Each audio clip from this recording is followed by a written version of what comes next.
everyone. As we have seen the holozoic nutrition that occurs in amoeba as well as paramecium, further we'll see today the holozoic nutrition that occurs in human beings. Okay? So today our topic is human digestive system. Human digestive system. Digestive system is also called as alimentary canal. Alimentary canal, digestive system, gut are one and the same. What are the parts of human digestive system? If you see this diagram,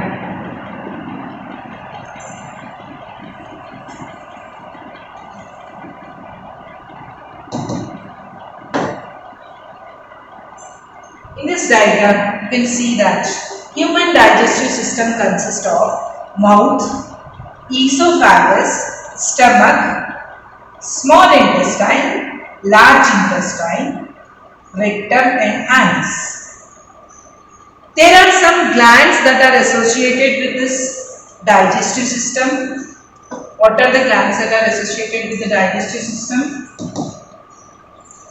First, salivary glands, pancreas, liver. Okay, they are not part of digestive system, but they are associated with digestive system.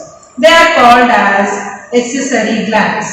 Accessory glands. Accessory glands are 1. Salivary glands, 2. Liver, 3. Pancreas. Okay, there are certain glands that are present in the digestive system also. For example, stomach has gastric glands. Gastric glands.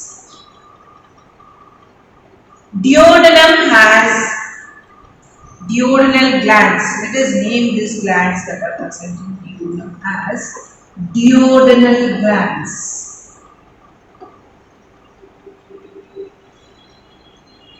And in the intestine, there are intestinal glands. Intestinal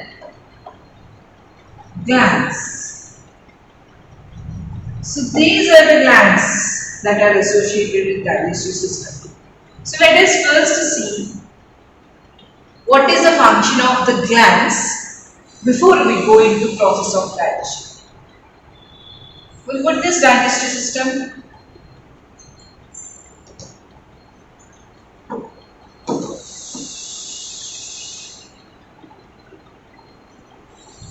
aside and rub this on.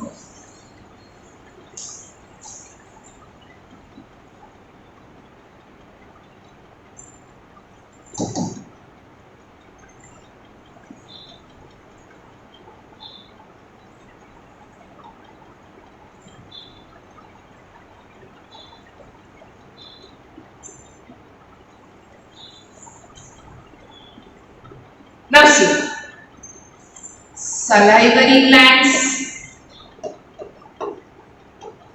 secrete saliva, and saliva has an enzyme called as salivary amylase. Salivary amylase.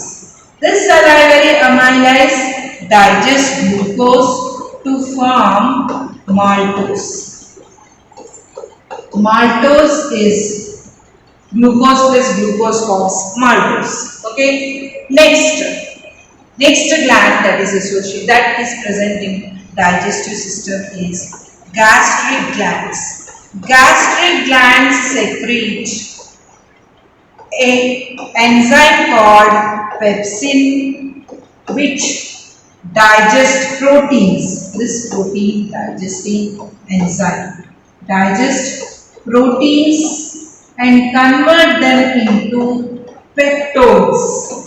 Peptones are, you know how proteins are made up of. Proteins are made up of amino acids. Amino acids combine together in various ways to form peptones, and peptones form proteins. So, proteins are digested into peptones by the action of pepsin. Apart from that, HCl is also present, is also released by gastric glands. This HCl is acidic in nature, so it kills germs. It kills germs. Apart from this, it is also useful for enzyme activity. It is also useful for enzyme activity. Activity of enzymes requires the presence of HCl. Okay, after salivary gland, see first gland, salivary gland, then coming to stomach, gastric glands. Next one is liver. Liver is the largest gland of our body. Liver is the largest gland of our body. What is the juice that is secreted by liver called as? Liver secretes bile juice. Bile juice is a special juice. It does not have any enzymes. So it is not having enzyme. What is its function in digestive system then? It does not have any enzymes, no enzymes. Even though it does not have any enzymes, it helps in emulsification of fats. Emulsification of fats.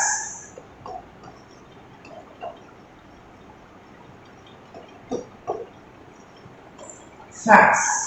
Emulsification of fats means larger molecules of fat will be converted into small molecules of fat.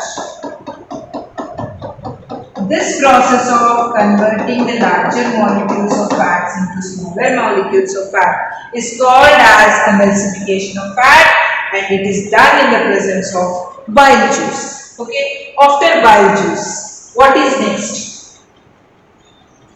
Pancreas. Pancreas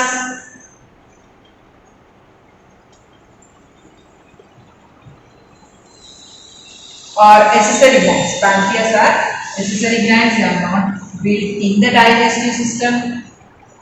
They are associated with the digestive system. Pancreatic juice has pancreas secrete the juice called as pancreatic juice. Pancreatic juice is released into the duodenum. Duodenum part of small intestine. This is duodenum. This part is called as duodenum. Into duodenum, this pancreatic juice is secreted. And what are the major enzymes that are present in pancreatic juice? Trypsin, pancreatic amylase, and pancreatic lipase. Pancreatic lipase.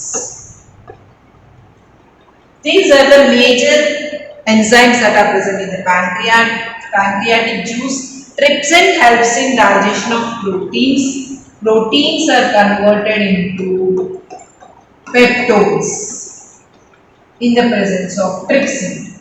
Okay. Next, pancreatic amylase helps in digestion of carbohydrates. Carbohydrates are digested into simple sugars like maltose. Pancreatic lipase helps in digestion of fats into fatty acids and glycerols. Fatty acids and glycerol. These are the smallest units of fatty acids. Okay, so pancreatic lipase helps in digestion of fats into fatty acids and glycerols. Okay, in the same region where pancreatic juice is secreted, duodenum is having its own glands, duodenal glands.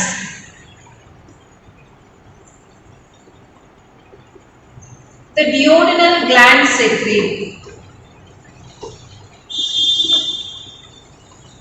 bicarbonate ions. Bicarbonate ions helps in neutralizing acid. Acid is present in the stomach. So that should be neutralized before it enters small intestine. That neutralizing is done in duodenal pouch. Okay. In intestinal, there are some intestinal glands that are present. What are the major enzymes that are present in intestinal glands are intestinal glands secrete intestinal juice which is called as succus entericus.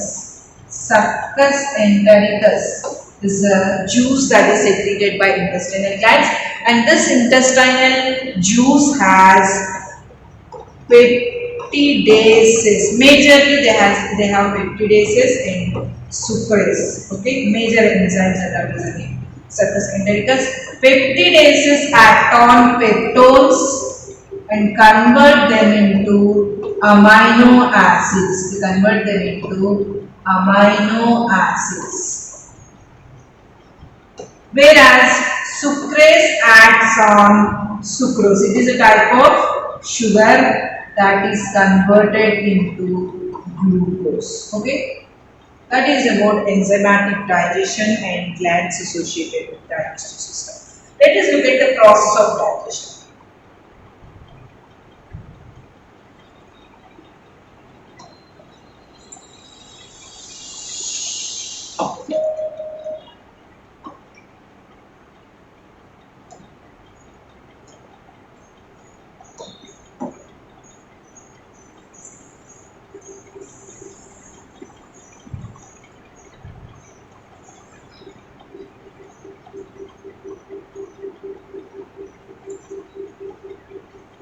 How digestion occurs in this?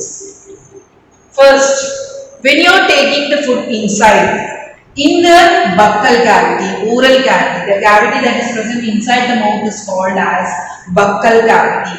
In this buccal cavity,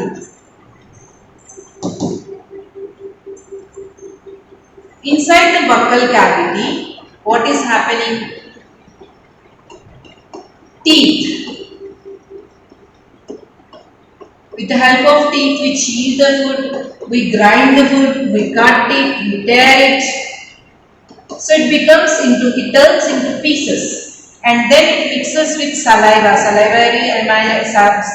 Salivary glands release the saliva into buccal cavity. So it mixes with saliva together with chewing and mixing with saliva helps in mastigation of food. Mastigation is chewing as well as mixing with saliva.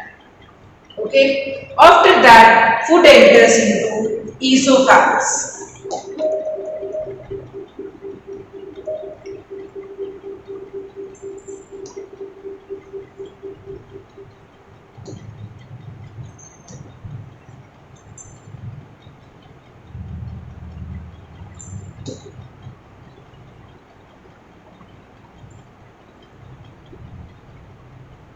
In esophagus, you can see wave-like motion that occurs inside this esophagus. Okay, food is taken into the mouth with the help of tongue and teeth. We chew the food, mix it with saliva, and form a small.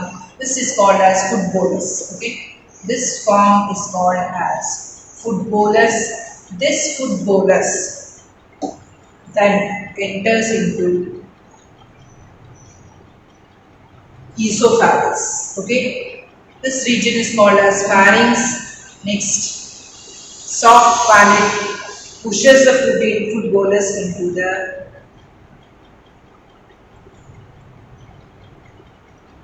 esophagus.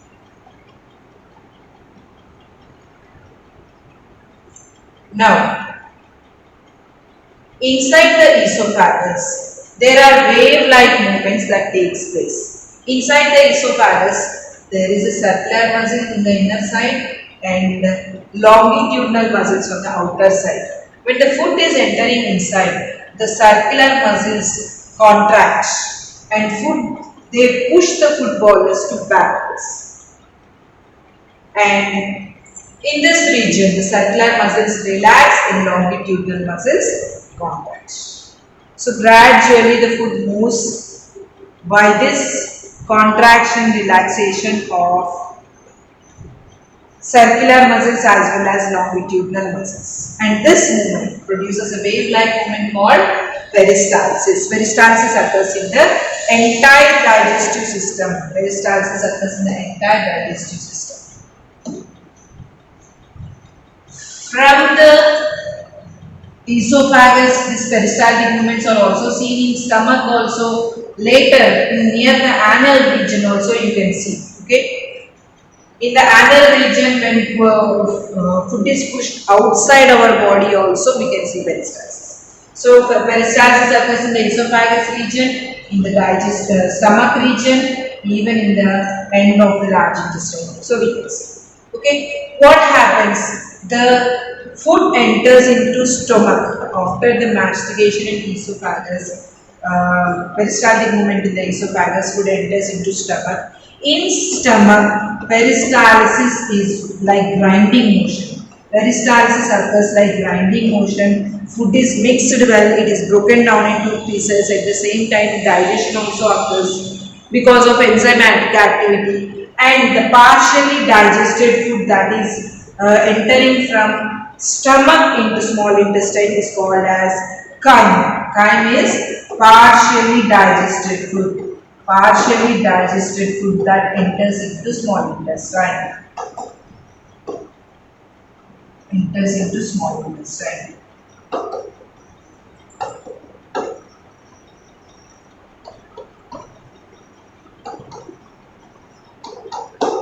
Okay. So after this, food enters into duodenum. Okay. For that region, see here in this region there is a circular sphincter that allows the food from esophagus into stomach. This is called as cardiac sphincter.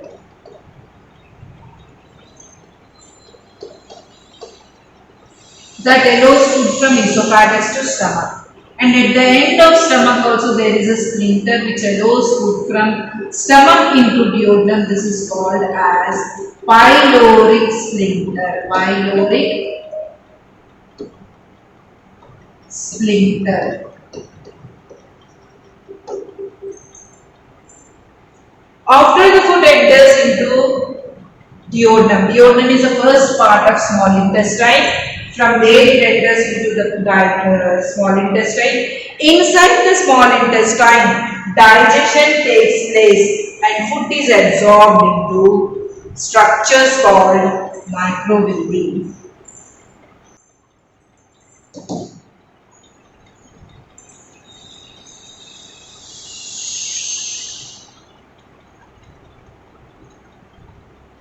So in small intestine, there are structures. See, this is the wall of small intestine. It has several folds. Each fold has structures like this. These folded structures are called as microvilli. In this microvilli, you can see there is a lacteal. This is a lymph vessel. Lacteal is a lymph vessel. There is a set of capillary network inside this microvilli. So this microvilli has capacity to absorb the foods. Okay, microvilli has, so this in small, if you observe the inner wall of small intestine, this is small intestine inner wall, small intestine. Small intestine's inner wall has so many folds. These are the folds of small intestine. Over them there are so many finger-like projections called, each one is called as a villus. Each one is called as villus. Over this villus, each cell has so many minute projections called microvilli. This helps to increase area for absorption, increases absorption area. By this, more food can be absorbed into the small intestine. More nutrients can be absorbed into small intestine. For absorbing the food that is entering small intestine, inside this microvilli there are capillary network. Okay, this is blue and red is capillary network, and apart from there is a lacteal, that is nothing but lymph vessel. Okay, lacteal is a lymph vessel. So, after the digestion is completed in small intestine, the food that is completely digested and ready for absorption is called as chyle. Chyle is completely digested foods in small intestine.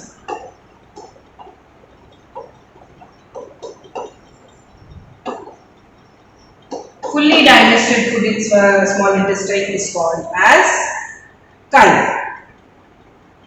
After the digestion in small intestine, food moves into the large intestine. In large intestine, what happens in the large intestine? Large intestine absorbs water and minerals. Large intestine absorbs water and minerals, and the left undigested food is given out in the form of fecal matter. Fecal matter is undigested food that comes out of the body, and this process of giving out the fecal matter is called as defecation. Okay, so this is the process of digestion that takes place inside our body.